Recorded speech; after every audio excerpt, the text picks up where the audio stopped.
Thank you so much. Good morning. Well, good afternoon, ladies and gentlemen, and welcome to our another of our Lunch and Learn series. It's only an hour. It's usually on a Wednesday, but we try to meet where we can share pedagogical ideas and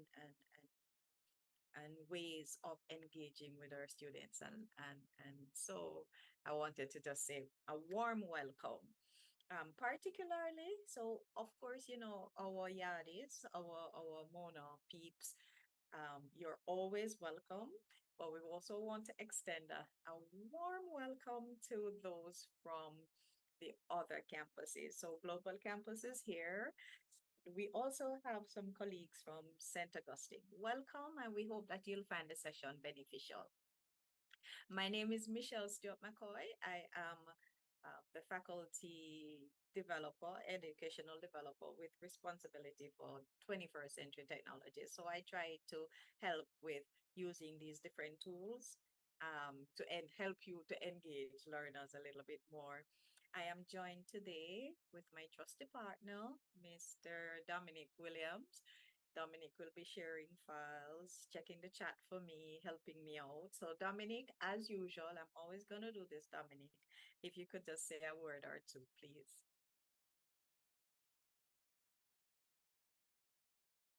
Good evening, everybody. My name is Dominic Williams, and as Mr. McCoy said, I'll be here assisting. All right. So welcome, colleagues. It is more of a discussion. So at any point, if you need to ask a question or you can do so by posting in the chat, raising your hand, opening your mic. And so we are looking at, I'm just about to share my screen. I am using two monitors. So if you see me turn away, it's simply because I'm looking at the other monitor. So I am going to share my screen and we will begin. All right, so you should be seeing my screen now. I am going to put it into slideshow mode. There we have it. Okay, so the title of this one is CTRL LOL. So we're looking at memes to teach and to reach our learners. And I added by any means necessary because we're trying to find different ways of connecting with our students, of getting them more involved and more engaged in our classes, in the teaching and learning process. Now, how many of you are familiar with memes? How many of you have seen memes? You may have seen things that look like this, this, this. How many of us have seen memes or are familiar with memes? You can just open your mics. Let's talk about this a little bit. Have you ever seen any of these on the internet or anything like that? Yes, often. Anybody else? Yes, but not so familiar with, what it's there for. That's fine. The whole point, I mean, I just want to know if you have ever seen them or anything like that. For those who, has anybody ever used them? Whether in teaching and learning or just in your casual circles. Has anybody ever used them? Again, open your mic. It's a little bit difficult for me to see if you're writing in the chat. That would be Dominic looking at that for me. But has anybody ever used them? I'll share them on social media, I mean, do Facebook, maybe LinkedIn or something, but that's it. I've never really used it in teaching. Why do you share them though? It's Kamal, that's how you pronounce your name? Yes, yes. Why do you use them? They're effective. I think usually they're funny. I think they grab attention. And it usually has a point that you want to get across. So it's an easy way to get a point across. Does anybody else agree with that?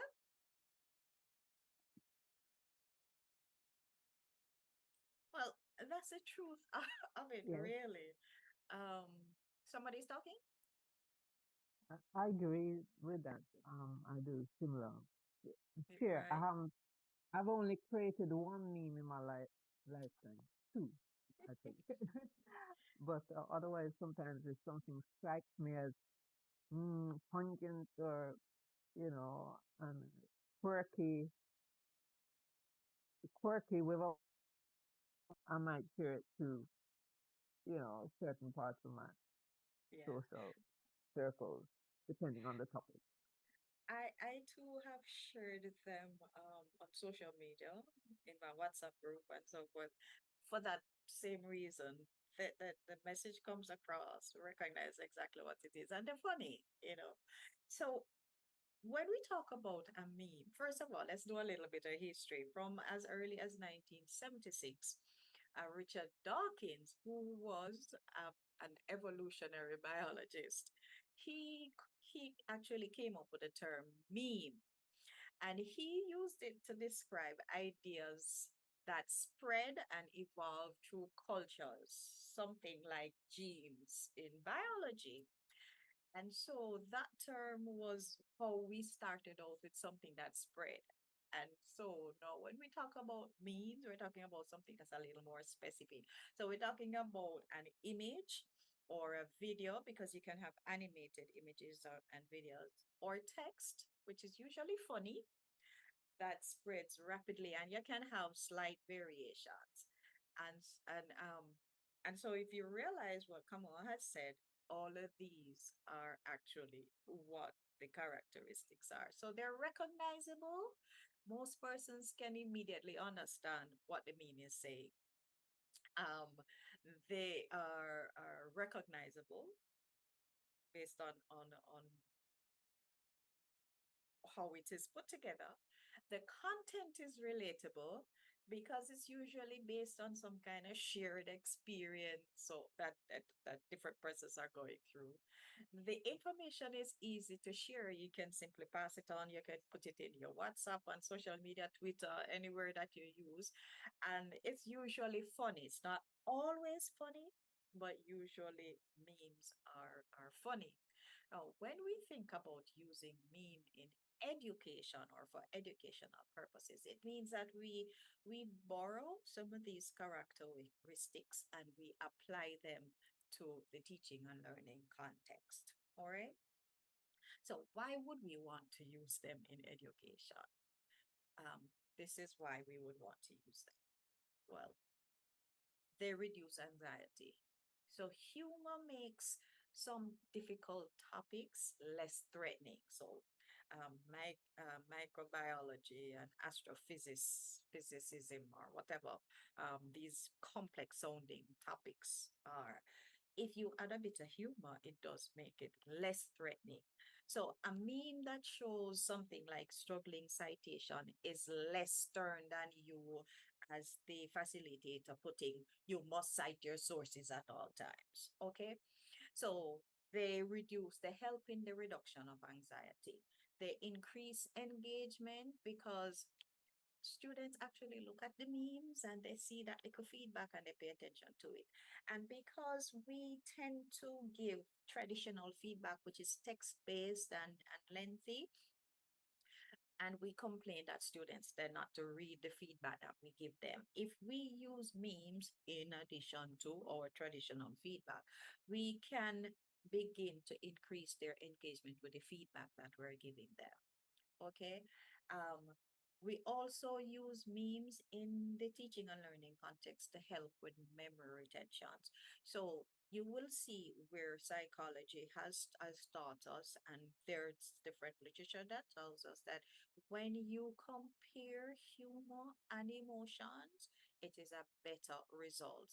So information with humor, with emotion, aids the memory. And so students remember something like Wikipedia is not a scholarly source. If you put it in a meme format, long after they forget the seriousness of your writing that Wikipedia is, and you explain what Wikipedia is and why it cannot be used in citation. So the image, the humor, has that kind of emotional connection and helps them to remember a little bit more.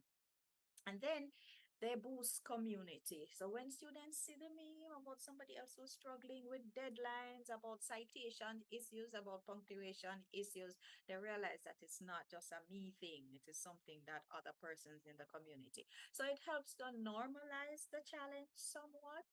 And if we allow our students to actually create memes, it helps them to remember, because there is the whole matter that when I see, I remember, when I hear, I forget, but when I do, I learn, then I understand. I understand, then I learn. And so if the students are allowed, depending on the course, of course, and the purpose of your activity, if they're allowed to create, it may make it easier for them to understand the concept. And so this makes memes as an educational tool a little more sophisticated. Now, you don't have to just listen to me and what I say here. There are a number of persons who have been writing about memes, the power of internet memes, the power of hybrid and generic memes, and how it has impacted performance, engagement, and um, even what you call it, post classroom relationships. And so I'm going to ask Mr. Williams to just share with you. I think I have three. One is a 2024, one is a 2025, and I think one is a 2020 article. So I tried to find current article to um, to show you what is happening in the world of meme making, especially in educational context. Now, so you may share those, Mr. Williams. These are for your read later, should you be interested in following up the whole idea of using memes. And if you do use them, you can always make reference to what the literature is telling you based on what other persons have tried and have found. When we use memes, it's more than just using a picture that you show in class with some text. It's usually you applying a strategic approach to getting your students involved, engaged, giving them feedback, and so forth. And so there are two main functions that memes in education tend to have. One is pedagogical and one is social emotional. So when we look at it from the pedagogical perspective, it helps in the whole explanation of, so it helps with explaining or in summarizing concepts. You can use it to demonstrate understanding. You can use it to address misunderstanding. So like the one that we saw earlier, let's eat grammar, you know it shows that if you put the if you don't put the punctuation mark in, or if you put it at the wrong place, you can have issues. There was a popular one statement that we tend to use when we're teaching grammar points in punctuation in our English classes: no woman no cry. And so we had to put the punctuation marks at different places, which would give different meanings. So this is something that you could also demonstrate in a meme, the importance of punctuation if you want to highlight that with your students. So that's the pedagogical aspect of it. Now, when we think about the social emotional part of it, this is where we're thinking about the building a rapport, the reduction of anxiety through the use of particular visuals and humor. This is where we're thinking about creating that kind of community. This is where we are acknowledging shared struggles among students, or among or the persons that we're working with. And so memes are ideal. They have great potential when we think about using them for connections, but also for basic teaching and learning of content. All right. And as I said, we just looked at two areas. Now, when do we not use memes? Is there a point when we don't use memes? Yes, there is. We would not use memes if the topic that we are discussing or we need to talk about is sensitive. So we wouldn't use a meme. It is not encouraged that we use a meme for failed exams. If students are failing exams, you don't make a joke about it. Okay, so we wouldn't use memes for serious topics or sensitive topics such as failing exams. We wouldn't use them for serious misconduct, serious plagiarism, um, based on Turnitin reports, copying somebody else's work, that sort of thing. We wouldn't use memes for personal issues. Sometimes our students have struggles, so we wouldn't use a meme for that because these need to be straightforward. They need to be supportive communication. So we wouldn't use memes in cases like this. We also would not use memes in the case where the students would not get the reference because memes are supposed to be culturally recognizable. And so we wouldn't want to we wouldn't want to have, say, a group of international students who would miss the cultural reference if we had Bob Marley shaking his laps and something there. So we want to ensure that not everyone is can relate to the particular cultural notes or message or undertone that we have. And so you have to think about it. I have a group of mixed students. Some of them are international, some of them are local. Will all my students get this reference? If at any point your answer is no, it means that you don't use the meme for this particular context. We don't use the meme when it's going to be replacing necessary details that students need to get. So if we have a thumb up that says, good job, I knew you could do it, it doesn't necessarily, it doesn't tell the student what was good, and it certainly doesn't tell the student how to improve, all right? So what we need to do is ensure that if the meme captures the message enough, we can use it. If you find that you are going to require to tell students that these areas were problematic, a meme would not be your best choice there. And then again, they should be feel forced. If using a meme or sharing a meme in the class doesn't feel natural for you, your students are also going to see that you're trying to force it a little bit too much. Okay, so try to ensure that if you're coming up with a meme, it is because it fits in naturally into the context, into the feedback that you're giving, into the conversation, into the discussion, into the presentation that you're having. It has to be more about the authentic context and engagement and connection that you have with the students, more than about, oh, memes are trendy, memes are coming back, I gotta use a meme. So you have to ensure that you focus on the teaching and learning, you focus on what is natural, what flows logically. If it feels as if you're putting it in because memes are popular and it just feels off, forget it, don't put it in. And if you're overdoing it, meaning if every week, every session, every slide, you're using a meme, then it loses that kind of impact. So you should use them strategically and not every 5 minutes or more. All right. So the whole idea is that you use your memes to complement your teaching, not to replace your teaching.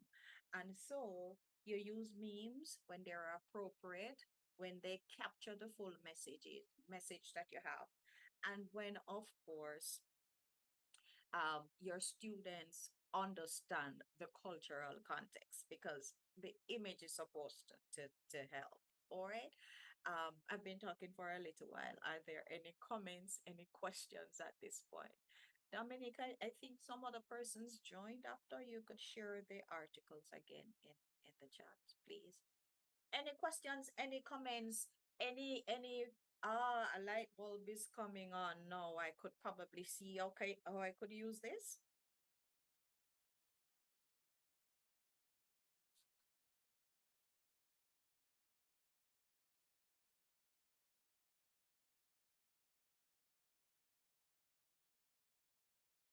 Nobody? Say something, somebody. I'm not even sure if I'm frozen and I'm talking to myself. or if the session is still on. No, I there's hear no you. question on my You're part. online. Okay, great, great. All right, no questions. All right, now you would realize based on some of the memes I showed earlier, let me just backtrack a little bit, that the faces that are used on the internet memes, meaning that you simply go to the internet and find these, are usually faces of popular persons or movies or so forth. So this is from Toy Story. Well, that is just grammar. And then, of course, this is Leonardo DiCaprio, who is a famous star. And so you find that people use these. You will see memes that have Drake. You will see memes with Freeman. You'll see memes with popular persons. But in one of the articles that I read, there was a concern about using these images which may be copyright and that sort of thing. And so uh, there is a platform called Bitmoji, which is attached to Snapchat. How many of us have ever used Snapchat, heard of Snapchat, seen people use Snapchat? You can raise your hand or you can open your mic.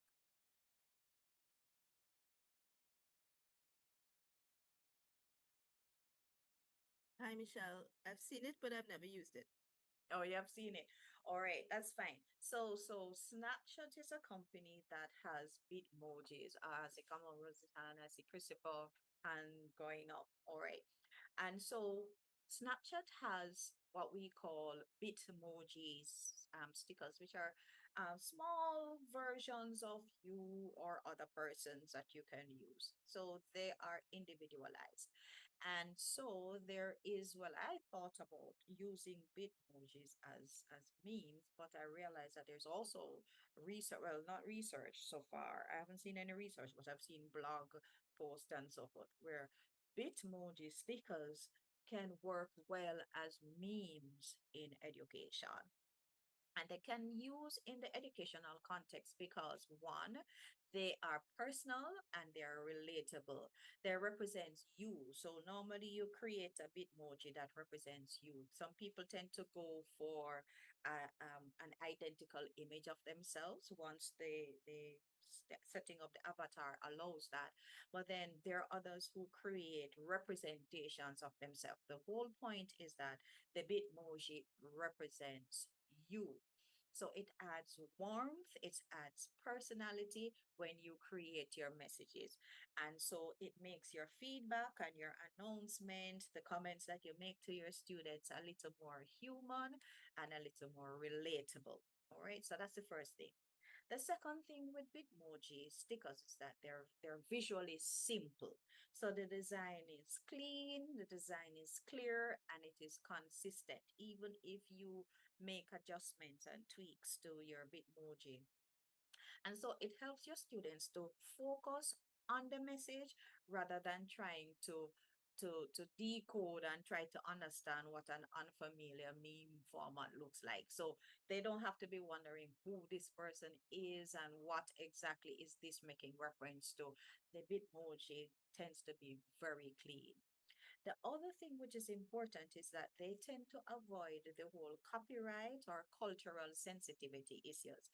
Because you're using your own avatar, you're not using somebody else's image or some or from a popular movie or an internet meme, meaning you simply pull it from the internet. You don't have that kind of challenge with the problem of origin. Where exactly does it come from? Can we use this? So there is that aspect to it. And they're very, very flexible, very versatile because we can use them across different contexts. So we can use them in our PowerPoint slides when you're putting your presentation together. You can drop it in that. You can have it when you're just sharing an image to bring across a certain points.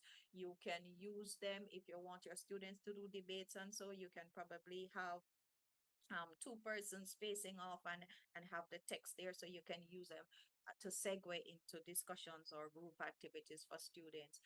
You can put them as standalone in your learning management system, so we can drop them in Moodle at different points. We can use them to create badges. Oh my goodness, I didn't even think of some of the ideas. No. So you can use them for so many different things. If you're sending emails to students, you can also attach a Bitmoji sticker as a meme. You can put them on Padlet if you're using Padlet. You can use them in so many different formats. So they are very versatile. They're very flexible. They can work across different contexts. All right. So I'm going to stop with the theory and the talking part of it right now. And so yes, it is 12:30, so it means that we have enough time to look at the other aspect. So we're going to be looking at two ways that we can actually create memes using the Bitmoji. So first, I'm going to show you my Bitmoji platform. And then if you wish, you can just sign up. If you don't have an account, you can just sign up with bitmoji.com. And then I'll show us how we can create our Bitmojis using something as basic as PowerPoint. And then I'll show you how we can also create it using Canva. So are we ready to do a little bit of creation or to follow along? I'm going to stop sharing for a while. So I'm going to stop sharing the presentation so I can share the internet page. I have a question in the chat. How do you use Okay, them in emails to students? I'm going to show you. So after we create, I'll show you how we can do that. All right, so I'm going to go back and share, but this time I'm sharing my screen. And so in order for you to get to Bitmoji, let me go back one more. It's not going to let me do that. Let me just type in. You just type in bitmoji.com. All right. When you type in bitmoji.com, if you don't have an account, it's going to ask you to sign up for one. If you have an account, you can simply put in your login details, or if you have a Snapchat account, you can log in with Snapchat. Okay. Now I have a Snapchat account. I just don't remember what it is. So I tend to log in with my email. All right. So when I do that, I'm going to log in with my email. It tells me that it's not finding it. All right. That's fine. Okay. So here I am logging in. When I log in on the web-based platform, so this is not me using Snapchat on my phone, but rather I'm on the computer. This is my Bitmoji, which I would have created. Now, one of the things is that I'm going to click on edit Bitmoji. When you sign up for the first time, you get a canvas. It's similar to the WhatsApp stickers, your Facebook stickers. Trying to remember if there's anything like this on Instagram. But essentially you have an avatar and then you dress the avatar accordingly. So you can change the skin tone, you can put here, you indicate either you're male or female, and then you continue with this. So you have eye color, you can do the eyebrow, everything. Okay, so all of these are things that you can customize to make your avatar look closer or well represents you as much as possible. And then whenever you're finished with that, I tend to go in on a weekly basis because I use this a lot with my students. So I tend to change my hairstyle a little bit, you know how we women are, and I change my outfit a little bit on a weekly basis. So I do this just to keep the personal connection going, you know, the same way that you would change when you come to sessions. I do that each week. So I have my Bitmoji, and when I'm done with it and I'm satisfied, I simply click save. So I have my Bitmoji. Now, the other thing that you're going to be interested in would be my internet message just came up. Are you still with me? Am I still with you? Yes. Okay, great. The internet is really misbehaving today. You would be interested in the Bitmoji stickers. Okay. So when you click on the Bitmoji stickers, you tend to get a page that gives you quite a number of them that you can just scroll through, but that could take a while. So what you can do, you can search stickers. So you can look for keywords and several images would come up. All right.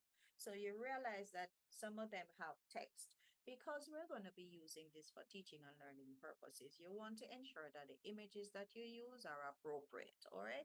So you have this where you can search. Okay. So you can use probably something like this, but definitely not the mom. You can use any of these and you add your text accordingly. Okay, so that is one way that you can search. The other way that you can search is that you'll realize that they have put certain keywords there. So if I were to click on wow, it gives me all the related images that would go with wow. All right. Positive wow and not so positive wow. So all of them are here and then you can select from them. Now, how do you save this? You simply click on the one that you're interested in. So let me click on this one. And then you can copy and paste in your email, paste into your presentation, or you can download it. All right. So these are two ways that you can copy and paste or download. So if I click download, here I have my images. So I click save and it is saved. I can retrieve it from wherever it is. All right. So that is the first thing.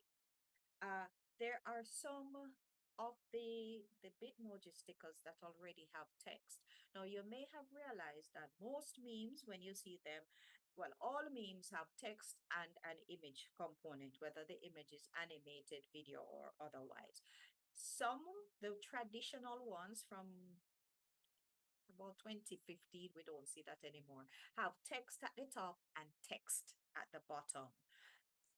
More recent ones have text either at the top or at the bottom. So there is no hard and fast rule when it comes on to how you use the text. So if you decide to select something that has text at the top or the bottom, you then ensure that what it is you do in putting additional text, it goes elsewhere. If the message captures it well, so let me take this off and let's go. I'm going to just scroll up to the top to look for something else that may capture something well. Let's look at yeah, worried. Woohoo. Okay, so if you were to select this one, I would probably did great job. You did it, and then leave the woohoo down the bottom. So you don't have to have text at the top and text at the bottom again because we already have text. So these are some of the things that you need to think about when you're going to be using it. All right. So the next thing that you would need to do is you need to think about what are you going to use the meme for? And so I am going to start with PowerPoint, but I'm going to use the meme to ask for deeper reasoning. So I'm going to think about what it is that I can say to my students, or I want that to explain to them very briefly the grade that they get. That's because I didn't look at the rubric. Or I can use it to ask them for evidence. Okay, so let us look at how we could do this. When we think about the size of memes, you have different sizes. So you have square, you have rectangular shapes, and the sizes vary. So you don't have to worry about having a particular size. Most persons tend to say a 1080 by 1080 is a good meaning almost a perfect square. So let us go into PowerPoint. So I'm going to open my PowerPoint and I'm going to go to new because I'm going to create one here. So let me go to new. I'm going to show us how we can do it in PowerPoint. Okay, so I tend to like a background. You don't have to do a background, but I tend to like a background. So I am going to put in a little background that makes my message pop a little bit more. So here in my folder, I already have different backgrounds and I've already downloaded some memes that I want. Okay, so I am going to use I'm going to use this dark blue one. All right. So there it is. And I'm just going to resize it a little bit more. Okay. And then I'm going to put my image in. Now, this is where I want to tell them that, okay, I love the enthusiasm in what you have presented, but you need to show me the evidence. So I have downloaded an image of, let's use this one, of me searching for something. And I'll just line it up a little bit. All right. And then you notice that it has an overhang. I can just crop this additional part off. Some of them give you a lot of space at the top, but you can just crop it. Okay. And then the next thing is that I'm going to put my text in. So we're almost done with creating our meme. So I'm just going to put the text in. So I'm putting a text box that I'm going to put the text in. And then I'm just going to right click and select edit text. Now for this, I'm going to put love the enthusiasm, ... And then I'm going to make this bigger. Now you may realize that all, I'm going to change the font that it stands up a little bit more.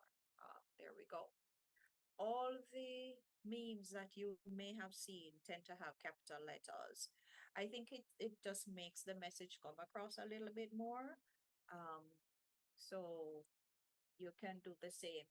And I don't want that kind of background, so I'm just removing the fill and the line background. So I have begun.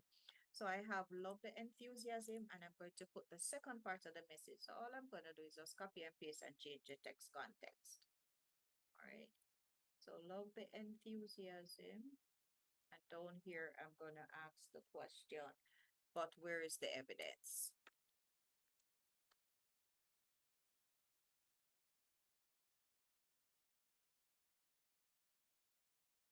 Okay. And there I have it. So I'm just going to select all of that, right click, save as picture.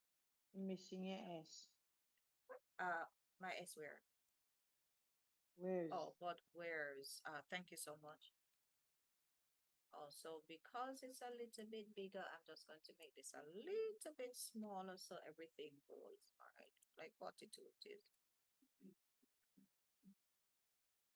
All right, there we go. Thank you so much for that.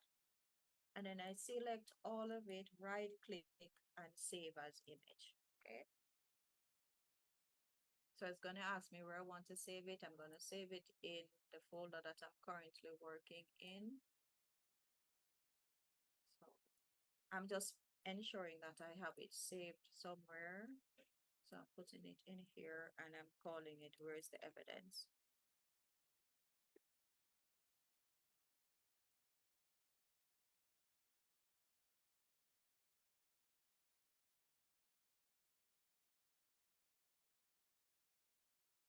And I can save it as, or I can save and click save. Now, if you wanted to see, here it is. So if I double click on it, it will open. That's a second.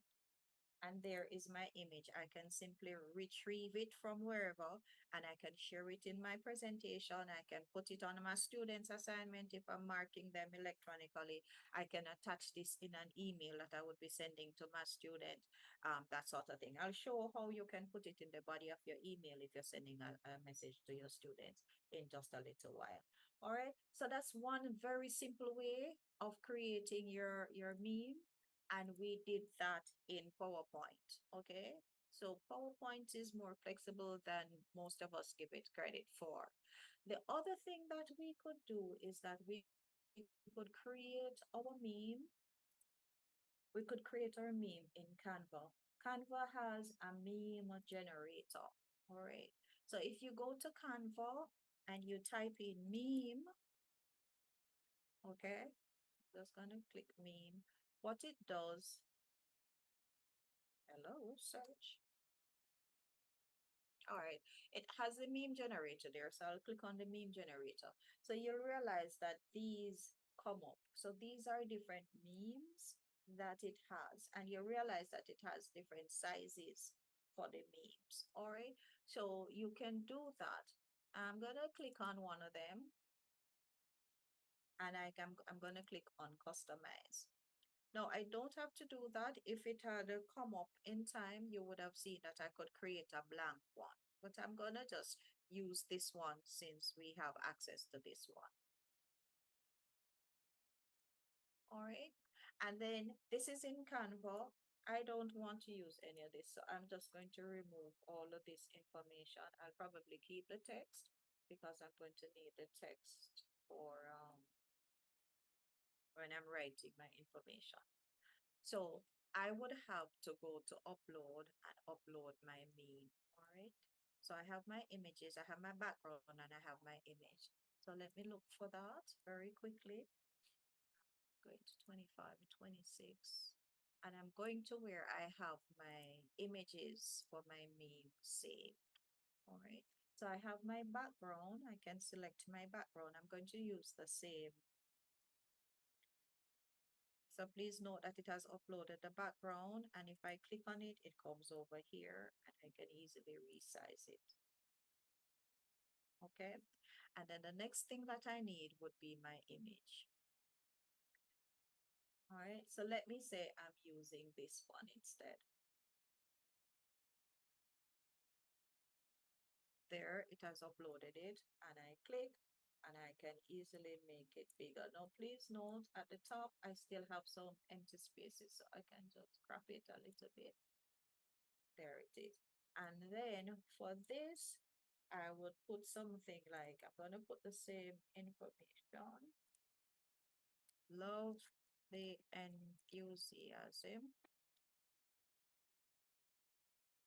And I'll copy this and paste it at the bottom. But where's apostrophe S? The evidence. All right. And you notice that this has basically said to the student that, okay, I'm doing well, but I haven't provided the evidence that backs up whatever it is that I'm talking about. And in order to save my meme, I would go to share in Canva, and then I go down to where it says download, click on download, and then it tells me that it's going to save it as a PNG image, which is fine. I then click on download.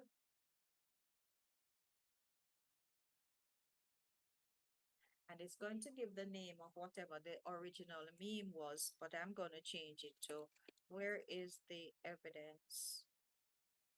Evidence 2. Okay, and I save that. Any comments at this point? Any questions? Yeah, there's one asking, could you share where you got your backgrounds? Oh, okay. So I went to Free Pick. I use Free Pick, but you can also, if in this day and age of AI, you can also ask AI to generate. So Free Pick gives you quite a bit of free images and so forth. So when I came here, I typed meme backgrounds. I could have typed anything else, but I figured that if I type meme background, something may come up. So I typed meme background, and it gave me 100 pages of different backgrounds that I could use. So you realize that you have a number of backgrounds that you could pull. And I simply downloaded a few of them and kept them. So that's where I got the background. You could also go to Pixabay. And if you go to Pixabay, Pixabay allows you to use free images. You could also put in, for your images, you could put in meme backgrounds. Oops, come on. Meme background. And it will bring up different backgrounds that you can use in the Dropbox. Now, please note, if you select at the top, you'll have to pay for these. You'll have to ensure that you look at the bottom. Oh, I probably need to put template backgrounds. Because those already have images in them. All right, so these are different things that you could use. And in order to get it, let's say we're going to use this one, you click on it and don't just click on download, click the drop down arrow beside the download where it will give you different sizes. If you simply click on download, it will download a zip file with all these different versions. So you click the drop down, you select the size you need. You can also look to see the size. So you have the dimension and you have the size of the file. And so you select the one you want and click download, and it allows you to download. It will tell you things like we're free, donate, and that sort of thing. All right. And then you save your images. So that's where you can get your backgrounds from. You can use the Bitmoji for your the specific human component, but you can also use your ChatGPT, your Gemini, your Picasso, any one of those sites. Your even Padlet has allow me to draw text to image component, and you can create your images there. And one of the beautiful things about that is that you can better control what your image looks like. You can make it more culturally relevant because we're in the Caribbean, so you would be using images that pull up on Caribbean context and so forth. Any other questions? Yeah, All there's right, two so more. What size do you recommend, and do you find it easier in PowerPoint or in Canva? well, I did say that they have said that if you use a 1080 by 1080 px, that is the pixels, that's good. But you can use just about any size, just that shouldn't be too small. So I tend to see if you're using inches, 3 by 3, 5 by 5, but you can also have like a 3 by 5 if you want it to be a little longer. So it really depends on the type of meme that you're creating. And the other question? Do you find it easier in PowerPoint or in Canva? Oh, it's the same for me. I do most of my image work in PowerPoint, so PowerPoint would naturally be my go-to. PowerPoint is also a low-hanging fruit for many of us because we already use PowerPoint to set up our presentations. And so if you are comfortable with PowerPoint, use PowerPoint. If you want to use Canva tend to have templates, and so you simply replace certain images and replace the text you want. So that makes it easy. So think about your comfort level. Think about how better or faster you work if you were in Canva as against PowerPoint. So I can't really tell you which one is better or easier. It really depends on your comfort level at this stage. All right. Anything else? Okay, now before we continue, I'm just going to show you very quickly how I would send an email to a student. All right, so I would create a new email. Dominic, we may have to, maybe not. So I would create a new email and I'm sending this to the student. So let us say the student is MA McCoy at Gmail. And the topic is your feedback on your case study.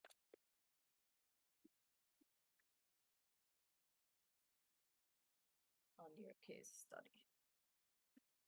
All right, and then I'm just going to grab the ipsum lorem text, lorem ipsum, to put in the body. So this is you giving some traditional feedback to the students. I'm just gonna grab, where is it? Here we go. So I'm just going to grab some text here. And we'll say that this is me giving the feedback to the student. All right, so dear Michelle, And these are the details of the information. And so I probably want to just include the image that I put together for the students. So I'm going to go insert and I look for pictures. And I go to where I have my information. So just going to quickly jump to where I have that. And I want to, oh, I didn't save the other one. Or did I? Yes, I did. Okay, so I put it here and I can just easily resize it. Let's click on that again. Let's just put this in full so that we can see it easier. All right, so I click on it and I resize it a little bit. And if there's another one that I wanted to add, I could add it so that the student would see both. And then this is what I would send off to my student if I'm using my UE email. If I'm using Gmail, it's the same process. I type my message. If I'm using Gmail, Yahoo, but we really should be using our UE email if we're contacting students, right? And this is how you would do it. You do the same thing if you work in the learning management system, giving feedback to the student. You can drop it in your Word document if you're going to give the students feedback in Word and then save it as a PDF. So if I were to send this, this is what my student would get. Okay. So that is how you would send it. I'm just waiting on it to send. Then I'll show you what the students it's sent. And then this is what the student would see.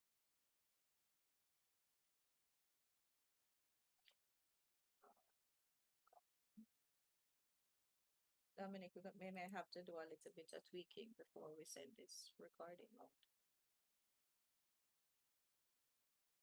All right, so this is it. This is the email that has come in from my teacher. It has given me all of that and I see the image here and I can easily click on the image to see it bigger as a student, or I can download it and keep it because my teacher really picked me up, but there are a couple of things that I need to pay attention to. So that is something that we can do when we are giving feedback. Of course, there are a couple of other things that we would have to bear in mind when we are going to do that. So let me just do a quick wrap up. Are there any other questions or comments?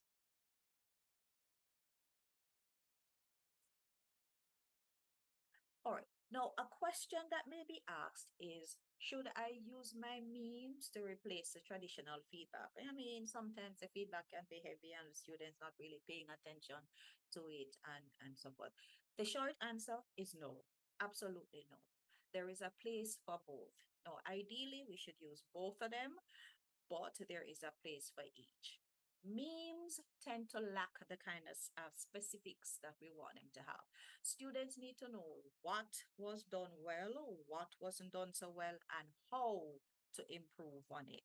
So they are not appropriate for extended pieces of work, for details that need to be given, for serious issues that students must pay attention to.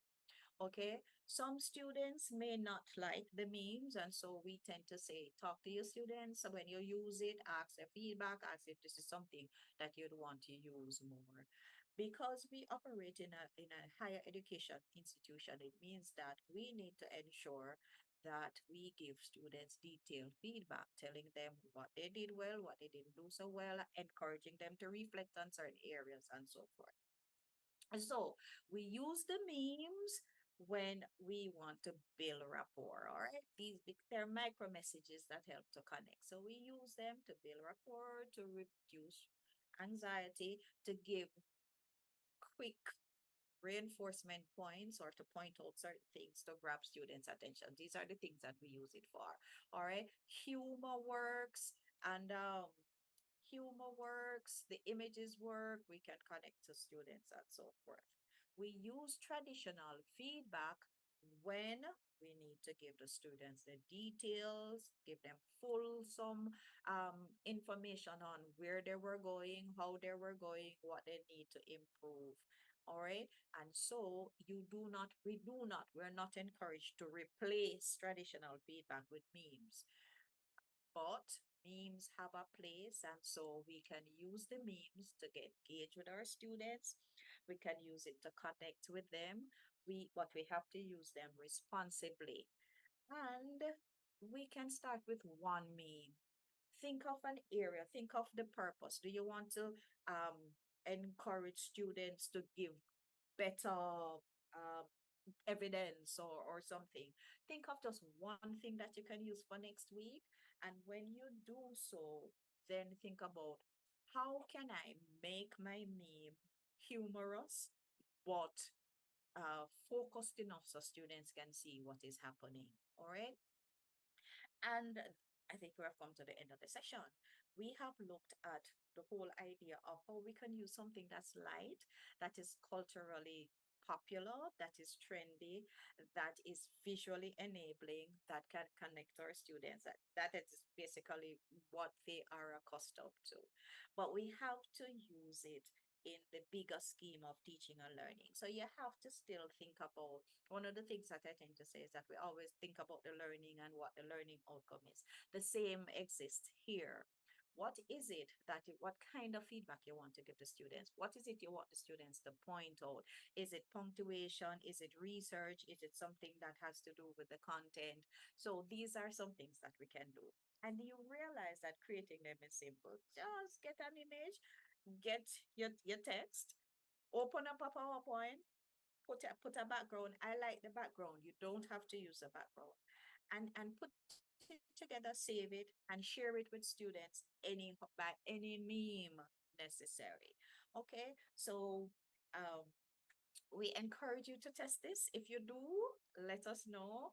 Get your students' feedback. Ask them how they feel about it, if they would want to see more of this, and continue to connect with your students.